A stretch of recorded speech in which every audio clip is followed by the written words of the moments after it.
lapit sa gitna at pagbugsong umaabot sa 185 kilometers per hour. So yun po sa baba ang mga forecast position po niya. So from Sorsogon City po, ang layo niya ngayon as of 7 AM kaninang umaga ay 293 kilometers po east-northeast ng Sorsogon City ay ang nasa bandang kanang baba po. So forecast position po niya tomorrow morning in the vicinity of Libmanan, Camarines Sur, and Wednesday morning 185 kilometers west po ng Subic, Zambales.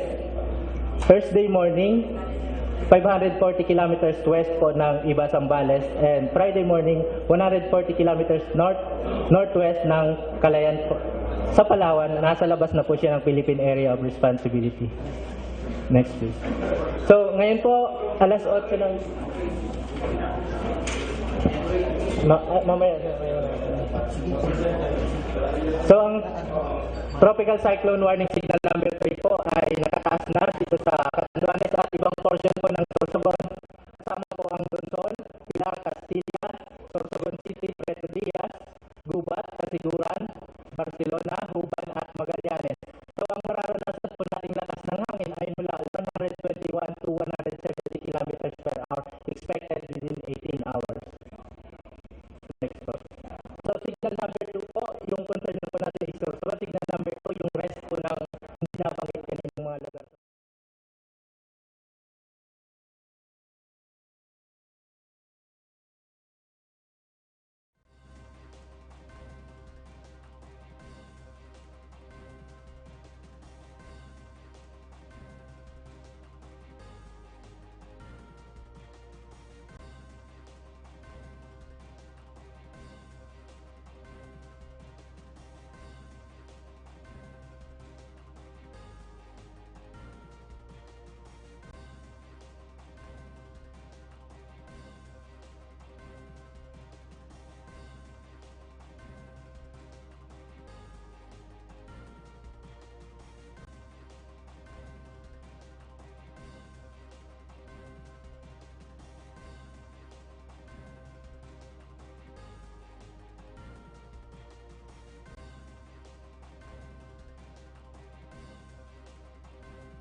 Bagyong Tisoy sa between Catanduanes and Albay po between tonight and tomorrow early morning. So kasama pa din po yung Sorsogon kasi nasa loob po siya ng cone of uncertainty, pero most probably po, most likely ang landfall po niya between Catanduanes and Albay. So next po. So yan po, yung diameter po ng ating bagyo ay nasa 600 to 800 kilometers diameter po. Thank you po.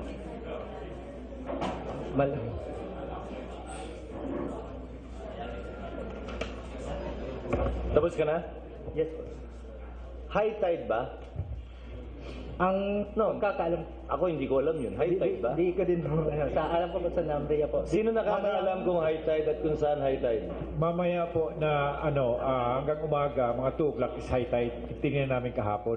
Ibig sabihin, kasabay siya ng pagplapit niya, pa-high No, tide. 2 o'clock ng madaling araw, high tide. High tide.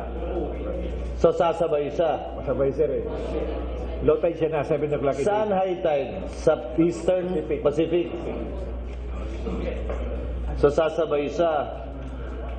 Based sa Japan, hindi sa inaano ko sana, ang plotting nila, tatama yung pinakamalakas ng bagyo at 11 p.m. up to 4 a.m.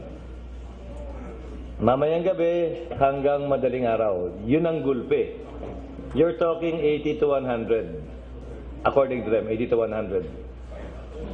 Sa mga limang oras yan babayuhin. Nagbabago-bago siya by the hour, ah. Kasi kahapon, 9 o'clock tatamaan hanggang 2 eh. Ngayon, nag-11 na up to 4. Pag bumabagal, so nagbabago-bago siya. But safe window na ang 10 p.m. to 5 a.m. Mako-cover natin palagi. Masakit, gabi. Gabi ang tama eh. So, high tide siya. Anong effect pag high tide? Pag high tide po, meron po tayong lakas ng hangin. So kapag sinabayan po ng high tide, mas matataas po yung mga paghahalon. Kung ilang metro po ba sir yung taas po? So ayun po, mas mataas po siya. Kaya pag sinabayan pa po ng lakas ng hangin, so mas malalaki po yung pag-alon natin sa may coastal areas. Pero po, hindi po kasama yung Sorsogon province dun sa may storm surge alert. Hindi ka kasama, hindi ko nakita eh. Hindi ko nakita eh. May chance pa bang magbago yung path niyan? O yan na yun. Yes po, yan pong pinapakitang cone of uncertainty. Diyan po siya possible na mag-on. Pero more likely po, yung pinakamataas na porsyento na magla-landfall po talaga siya between Catanduanes and Albay.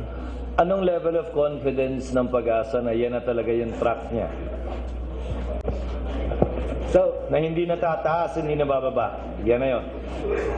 So, yan po yung ang naalala ko po noon, around 70% po lagi ang accuracy pataas po ng 70%. Pag-asa. Halos same po siya ang ginagamit po kasing standard ng Japan Meteorological Agency, tapos Pag-asa, halos same po siya. Apwera na lang dun sa US kasi iba po yung ginagamit nilang system. Next. Or standard. Anong kapareho nitong track? Kasi may sinasabi si Raden na pareho daw halos nung Glenda ba o na? Nina at si Remain. Parehong track daw halos nun. Ang mga bagyo po kasi magkakaiba-iba siya, pero pinakamalapit po dun po sa parehas na sinabi niya. Pero iba po itong kasi kung para kay Riming, mas mahina po ito. Si Riming po, sa pagkakaalala ko, 300 kilometers per hour po yung maximum sustained winds niya po malapit sa gitna.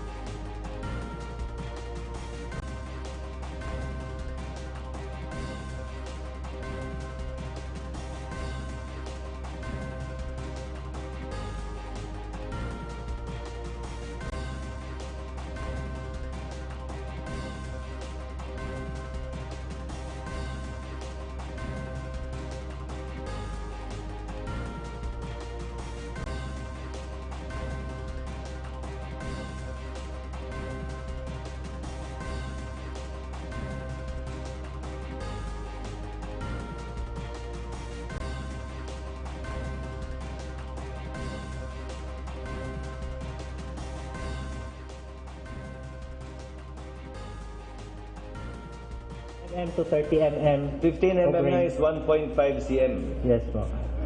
per hour. Per hour. So kung babayuhin tayo ng mga 6 na oras, 9 cm. 9 cm or approximately 4.5 inches. Ako sir, kung 4.5. 4.5 inches na ulan. Tama? Di ba yun? Is that an accurate statement? mas madali po sigurong kasi ginagamit lagi is millimeter po, 15 millimeter. Sanay kasi si Junjun sa inches eh. Hindi niya binibilang sa centimeter eh. Metric system. Metric system. Sa bagay Jun, pag centimeter, mas mataas yung numero nun.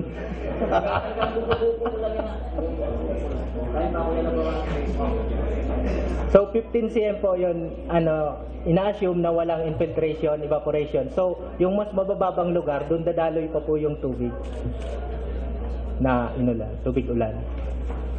Kasi danger zone pala guys. May sino taga PNP dito?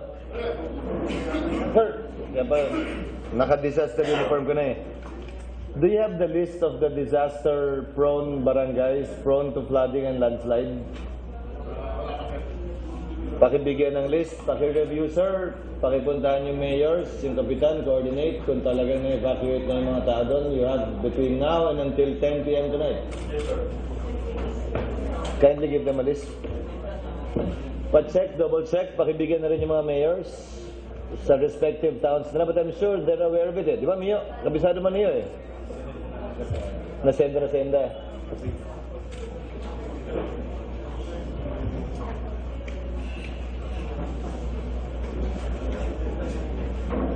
So most likely, sir, anong babayuhin kong bayan?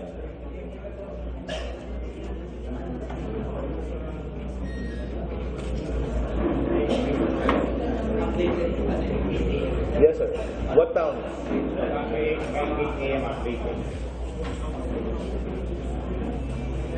Doon sa pilar.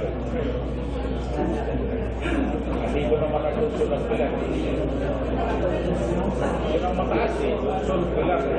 Yan talaga yung kabagat magpagkakabot na sa tapos, itong coastal, Restudia, Rupan, yung sa sabi siya ng Sorsogon, nag-agad-agad siya sa baba pala. Ito na siya sinuna. Part sa ito siya, sa baba siya.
Sa report.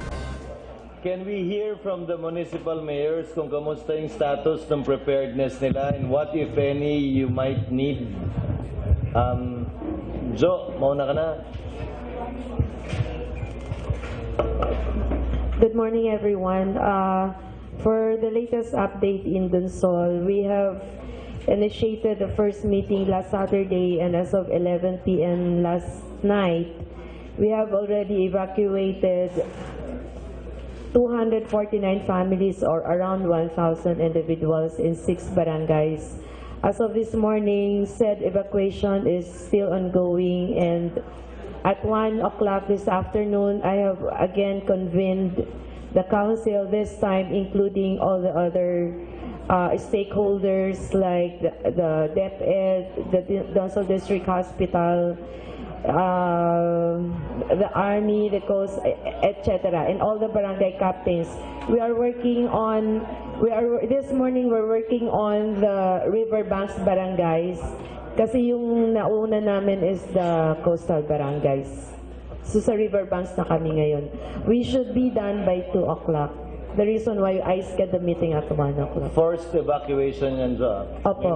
This is forced evacuation. And we have also like, as for Dunsol, for 51 barangays, we have 44 functional evacuation centers, a combination of evacuation center and schools. And if I have to include the covered court in the poblacion, the covered court and the newly constructed Jim. evacuation centers sa munisipyo, this would more or less cover na the whole barangays. You're looking at an evacuation naman up until about lunchtime lang bukas eh. Yes, apo. Up until lunchtime bukas, hapon, mauruli naman ay na. Oo. Then, yung sa relief goods naman, we're done packing and ready. They're just waiting for my instruction to proceed. May I suggest to the municipal mayors, before we proceed to the others, ang importante may nakakaon sinda sa evacuation center. Ito na relief packs, maski tawaan tayo yan, 5 na kilo na bugas, sardinas, kape, instant noodle, paano ninday sa saing ang bugas? Itauta na lang pag maharali na. Ayun. Tanganing may pambatog sinda, pag uli ninda. Apo. Initially, the arrangement is the community kitchen will be via barangays. Yes. Okay. And then I told the SWD2 they will be distributing their packs. They won't be coursing it through the LGUs. I told them to distribute it Tuesday morning. The food packs. Tanganing may pambatog lang sila. Hasta nag-aayusin na sa balay ninda, may pambatog sila. Yes. Any other concerns, Joe, manpower-wise? Okay ka? Wala na naman. But if I may refer to the last typhoon that we had last December, last year, I wanted to request some help from maybe DPWH kasi the Typhoon Osman medyo na-isolate yung Donsol because of the flooding that happened in Ogod. That causes also landslides in Santa Cruz and Rafael and also in yung sa Suite sa sa Sapa. So parang nakulong kami doon. So I requested for a backhoe and some heavy equipment pero hindi rin makapasok dahil doon. So maybe if I have some requests maybe for those equipment to be available to us today. So to pre-position it na kasi baka makulong din. Oo. Kasi baka makulong na naman kami. Okay. Thank you. Sumiyo. Good morning, Gov. Good morning sa Imperial Tabi ni Adimian. Ang bulan Tabi, last Saturday pa, nag-recombine na po ng council namo and then sa Nian Tabi, preparado na mga food packs namo, mga vehicles, tapos mga interior na mga barangay officials, nag-recombine na po kami super bulan sa Nian, preparado na po kami and then nagkamay yung komisyong preparasyon na dapat ang DSWD ang trabaho nila tapos mag-zero lang ang public information officer namo para dili magkamay yung sa miscommunication. So mga po yung preparation sa bulan, intero tabi niyan, intero mga generators, vehicles, poltang na po lahat. And then siguro sa niyan, may mga kabisin mga stranded na sampolo. So, binabawalan na po sa bulan ng pagbiyahe. Mahal lang po yung Gov. Kamusta ang forced evacuation in the Chumeo? Sa niyong wala pa man kami tabi evacuate kasi considering na signal number 2 pa rin po kami. Sa niyan, wala pa man sin tubig na naimod. So, kaya tatabi na, na mga flooded area na muna barangay, naka-standby na po doon ang mga kung sakasakali ang mga responders para mag-force evacuation po kami. Sumiyo, ang susceptible sa flooding mo is 1, 2, 3, 4, 5, 6, 7, 8, 9, 10, 11, 12, 13, 14, 15 na barangay. Opo. Pero sa niyan tabi go ba, medyo wala pa man kami naimod na sign na pagbabagos ng tubig. Kaya super kalmada pa rin po ang bulan pero naka-standby na po yan mga personahe na in case may yung kami ang kamay ng tubig, force evacuation na po. Agad, Sumiyo, sorry Tabi. Matama ini 10 to 4 a.m. Apo.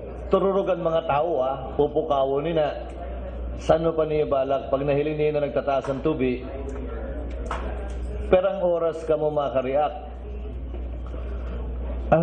Actually, yung yung patadid naman sa mga barangay officials na dapat 24/7 sila naka-standby, and then mga volunteer workers, siyempre man ang mga Iyo, standby, pero by the time mag-hero sinda, kung magtaas na ang tubig, madali na. Madali na. I-consider tabi niyo na by tonight, kung gusto mo magtipid, hindi after dinner, sige po. i-evacuate na niyo, nasa mga barangay na ini, overnight man lang eh. Overnight man lang eh. Tapos pagkaaga, uruloy naman. Lalo pa ang light materials na bahay. Iya po. Sige po, tabi Governor. Pag-uli ko tabi, magkakamay kami sa panibagong pagbabago sa evacuation. Sige po. Ha? Walang record na I-forced evacuation na sumiyo. Paki-coordinate naman tabi sa PNP naman. Mag-coordinate kan sumiyo. Sa pangyari, sige, Boyte, saro ka sa tatamaan, ha? Last Friday tabi sir, nag-convene sa Municipal Disaster Risk Reduction Management Council sa Preto Diaz at 1 p.m. Pag Saturday, upon receipt of the Executive Order 77 and 78, pinadarami tabi ito sa intirong barangay. At the same time, nagpadala kami ng tig-isang sakong bigas lahat ng barangay para panglugaw-lugaw nila doon sa kanilang evacuation center at few medicine para sa evacuation center. Yesterday, tinawagan ako ni Seraden na delikado ang Preto Diaz to be hit. So at 1 p.m. kahapon, nag-convene yung lahat ng barangay captains, pinatawag ko for a meeting with the council, informing them to conduct already the preemptive force evacuation. So yesterday, after the meeting, nandun na sa mga evacuation centers yung lahat ng bahay na medyo delikado yung kanilang area para nasa safe area na po sila. So kagabi, naka-receive din kami ng yung mga utensils from the province, sir. So ngayon activate namin yung luluto na ulit doon. So at present kagabi, nagkaroon ng movie marathon sa evacuation centers para yung mga bata ay magparahiriro. So Pocahontas, Moana, ang ganda. So lahat na sir nasa safe area. So this time, lahat ng mga barangay na may available pang pera, pinapapunta ka sa NFA para bumili ng bigas. Kahapon din po ay bumili kami ng bigas sa NFA. Papadaraman kami tabi. Thank you very much.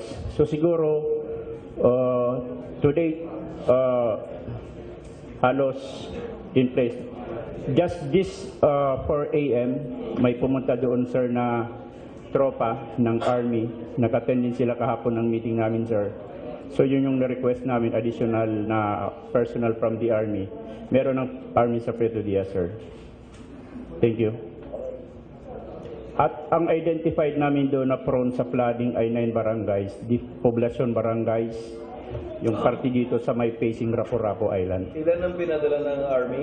Hindi ko count yung number. Ilan ang pinadala, sir, sa Preto Diaz? 9-man team po with officer and isang vehicle. Nandun sila ngayon sir, nakabase sa sa Opsen, sa Operation Center. Nagpa-assign din ako ng kabalikat sa kada munisipyo, pati sa Army, DPWH, sa Provincial Hospital, sa mga Medicare Infirmary District Hospitals para magkakontakan tayong lahat. Malamang down ang cell site niyan eh. So hopefully BHF tumayo. Thank you sir. Thank you. Ito, Cynthia? Sino ba nandun? Si Kama, si Sharon, si Bong. Yes, Cynthia. Isa ka rin sa vulnerable area. Saturday, nag-convene po ang council and I included all the barangay kapitanes and the chief of officers. Afternoon of Saturday, nag-purchase na po ng mga goods and we started packing 1 kilo per pack 1 kilo, 2 noodles, 2 sardinas, and as of yesterday, 5 o'clock in the afternoon, prepossession na ang mga goods tabi sa 25 barangays. Also, ang mga bihikulo po nag-clustering na pwede i-service ang vehicles, ang chainsaw units naka-ready na, standby na, may mga crudo and oil.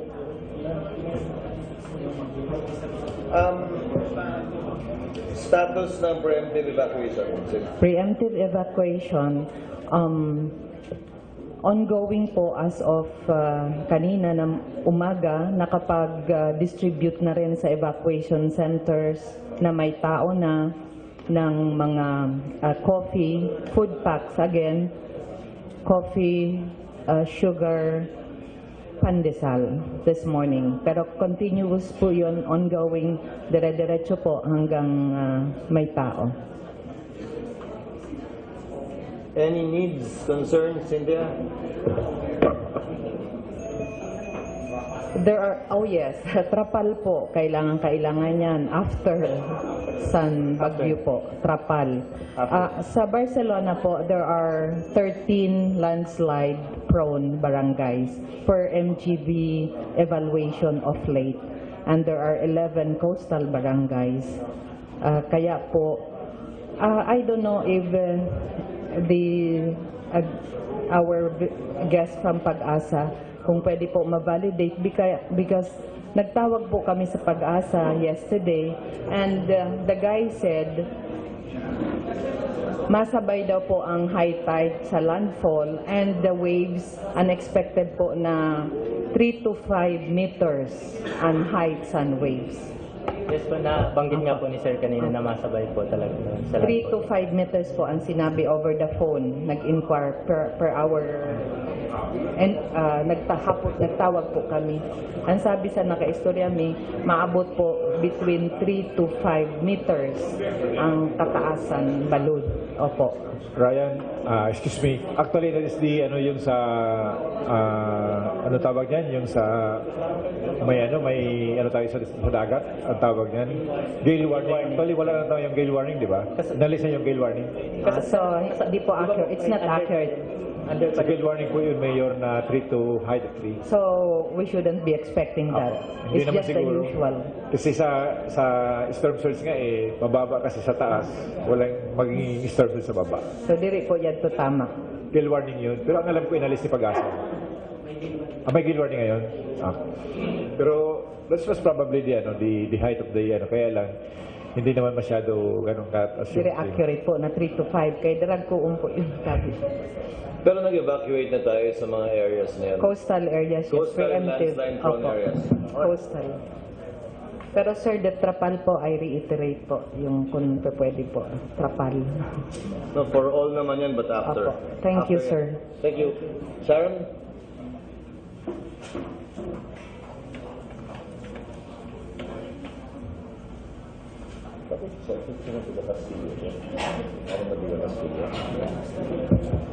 Good morning, everyone. So for the municipality of Gubat, we also have our preparation.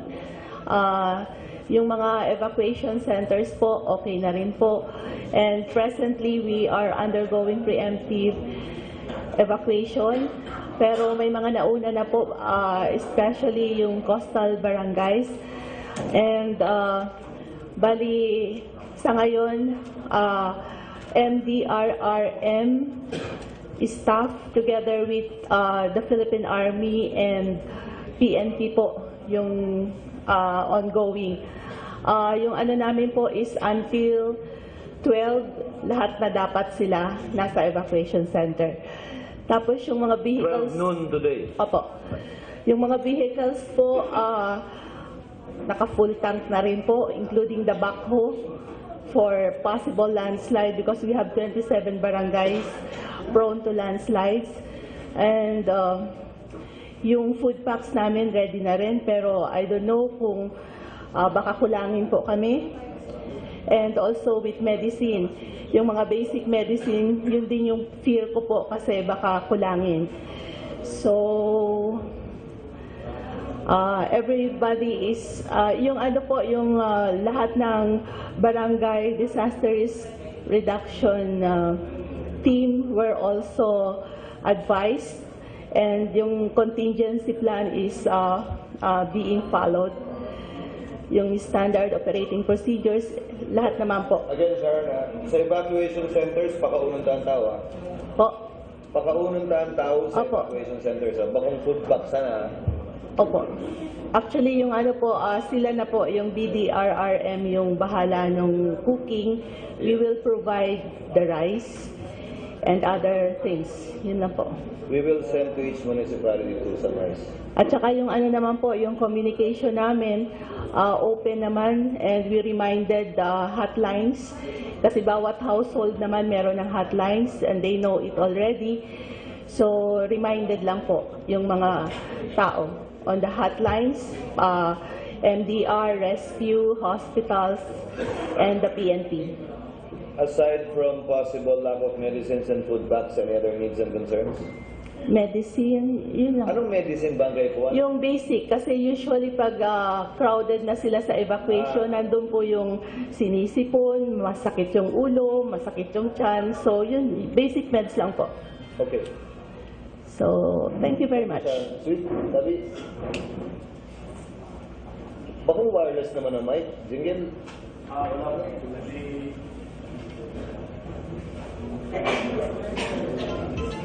Good morning. Good morning po sa Gabos. Bali po sa Pilar Tabi, nag-conduct na po kami ng meetings with all the stakeholders po, pati ang kasabay na po ang mga PNP, the Army, Gabos po na stakeholders na yaon sa Pilar, and then ngunyan po nag-ongoing po ang forced evacuation to Tabi Gov. Until 12 noon, expected ko Tabi na itong 5,000 or more na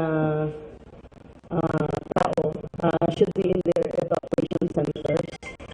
And then, as to preposition goods, ngunyan po, iba pa kaming accounts.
Siguro po, for now, kung ano po ang mga ang expectation lang po na na baka po magkaipo kita after po kaning na kung may mga siguro mga immediate needs itong mga trapal, mga pang shelter po kan tao if ever.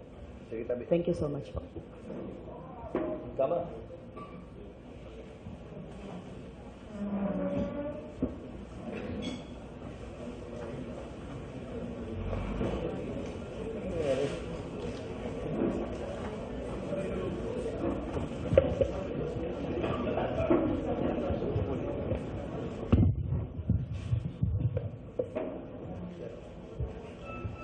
Magandang umaga sa inyo. Yung Huban, actually, nung Friday pa kami nag-force evacuation kasi yung Huban, catch basin ng erosin. So, tatlong barangay ang nasa evacuation na. So, kaya ng umaga, 4 a.m., nag-ikot kami, so wala naman masyadong ba. May kayo po ang kamo, concern, tabi. Wala naman. Kung may guwaman, abunaran mo na anay. Kasi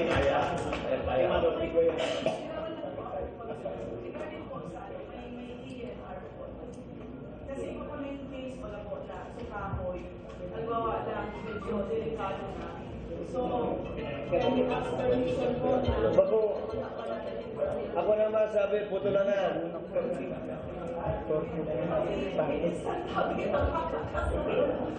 Bako, putulan na. I mean, if it will risk lives, putulan na. In fact, ano ba, ginigibo nga ni, kabangan na, pag-agigan bagyo, maski maluya namin, di dagos na lang pagkatapos eh. Bako, ako sweet, ako mananagot. Ako mananagot. Any other representative from any other municipality outside or other than the municipal mayor? Yes, sir. From which municipality, sir? Yes, sir. Please. Pero yaon si mayor sa Magdalena. Sige sa pag naaraman ng DILG. Supposed to be si Mayor sa Santa Magdalena ay nasa Manila para sa pagpresensya ng kanila 10 Solid Waste Management Program. Ang naka-schedule supposed to be 3, 4, and 5. Pero considering na iningani na paabot na bagyo, so pinospone niya, and since Friday, we started convening the MDRMC. Tapos monitor ngani ang status sa bagyo, and last Friday, we decided to start withdrawing yung kaya lang sa po San Magdalena, Aram-Anayo. Nag-withdraw kami si Bugas sa NFA sa Saturday. Then kahapon po yung other goods na in repack, and at the same time we started distributing Governor the limited rice. Diri ito kay for augmentation, kundi para may available sa kada barangay, kada evacuation center, may magamit na pangluto sa mga evacuees na expected maabot niyan. Ang priority po tabi sa Magdalena, since kahapon na we advise all barangay captains mag-evacuate, mag-prepare na for evacuation itong mga nasa susceptible flood areas. Now, we have only 14 barangays and puro man po yun is susceptible to flood. Kaya diyan po na aga, we expect na all the accounted for po, all the 752 families would be available. I mean, nandun na sa evacuation center. Sir, I'm putting the PNP in charge to make sure that the forced evacuation has been implemented by 6 p.m. tonight. By 6 p.m. tonight in all towns, dapat napatupad na yan?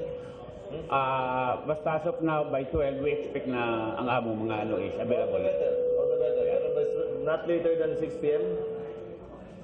Any need, sir? Definitely, sir. Ang una-una pang naipumi is additional rice po kasi dito man lang po ang withdraw me. We will send. And of course, additional goods para una-una sa kitchen. And after the typhoon, we used to provide also additional commodities for them. We will send Anay today para tabi sa community kitchen. Thank you, Governor. Any other representative from other towns?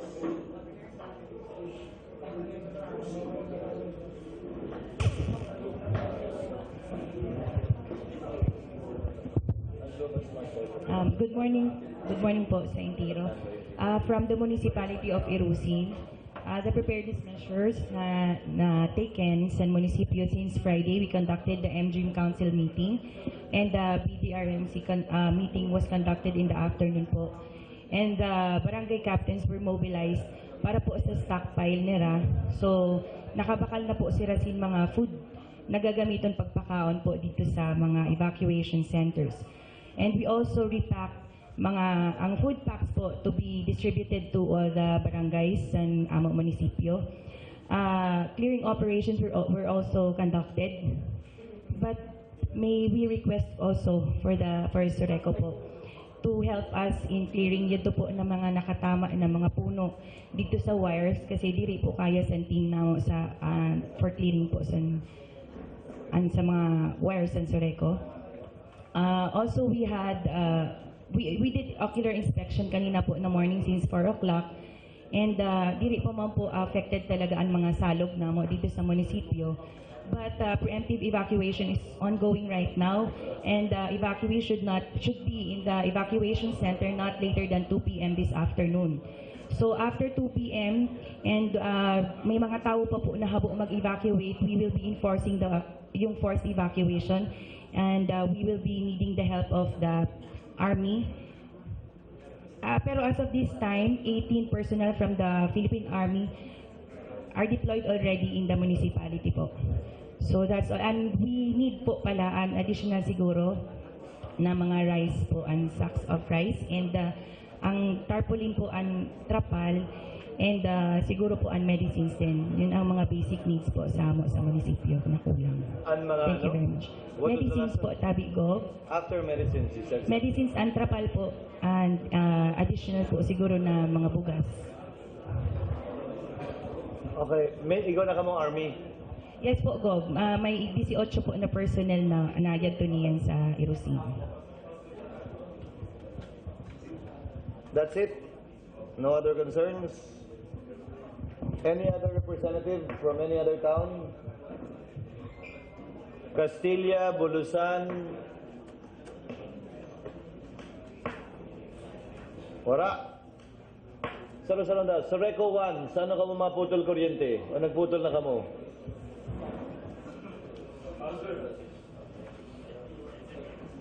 Jingle ang mic. Akot.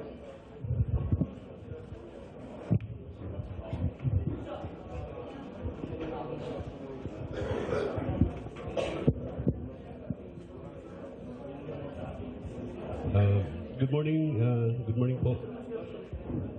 Dito na lang ba? So last Friday we have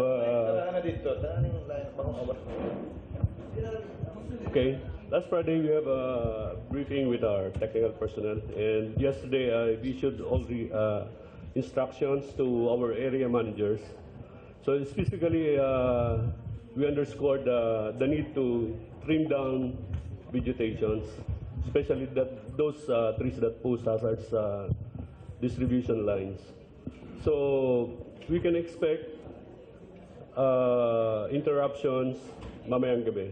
No, when will you actually cut power? You will. Yes. Perhaps at 10 p.m. mamayang gabi. So ngayon po may meeting kami at 10 a.m. today sa Sorsogon. No, ang makusog na hangin nagbabari from time. Yes. Nagpatong na rin sa 9, having one late evening, this morning 10 na naman, nagmakusog.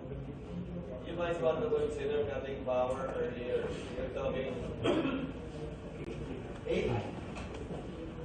The same is true for Sorsogon too. Depende sir sa siguro. So, continuous naman yung coordination with area managers and technical personnel. Ano yung by area nito? Yes. Sa Naruan lang? No, by area po.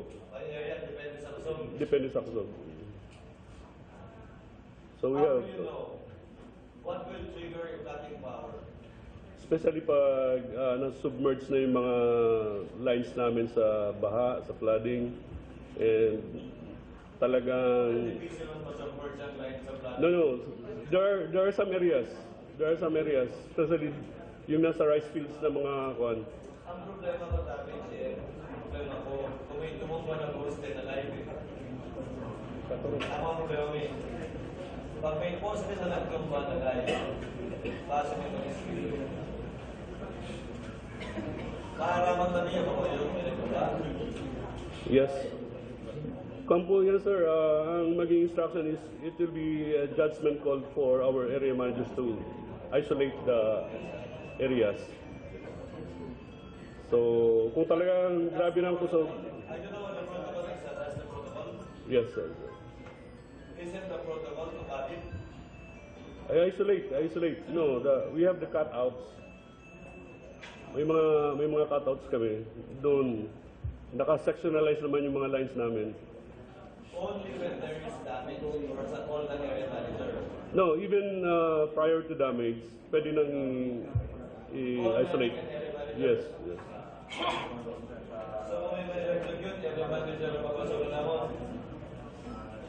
So, of course,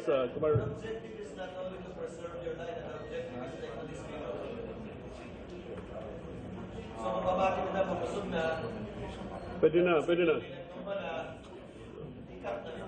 Yes. No, even before na may damage, pwede na i-isolate yung lines.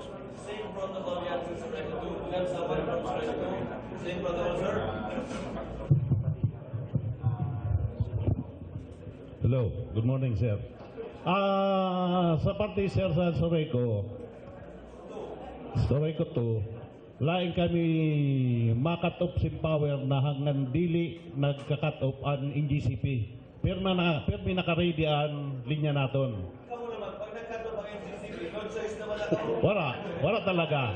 Pag-abot naman, sir, sa kuwan, pag-abot naman gub sa mga linya na halimbawa may tumumba na poste, wala man sin peligro ang mga constituencies naton kay halos ang electronic gadget naton halos sensitibo. Oras na mag-short ang linya naton, automatic matrip ang recloser ta. Kaya Yes, yung reclosers namin nasa substation and doon sa mga major locations. But there are also cutouts sa mga parallel sa palaog sa mga remote barangays. May mga protection devices man siya na pwede siya i-isolate anytime. Any concerns or needs on the part of 1 and 2? ang concern lang, sir, sa Sorsogon 2, pag-abot sa halimbawa binira na kita sa hangin, pag may mga kahoy na tuminama sa linya na kaipuhan talaga naton putulon, i-chichison mo yan para matanggal sa kuhan sa linya. Ako siran, kuhan mi, kay kuhan mi, damo pa siran, paano makikoordinate man kami sa mga, lalo sa mga mayor, na siguro ko sa mga nasakupan na barangay, pumayag man aliba na ikat-up tadaan nasa tungod sa linya kay amoy naan gigikanan sa pag-fluctuate sa kwanta sa power.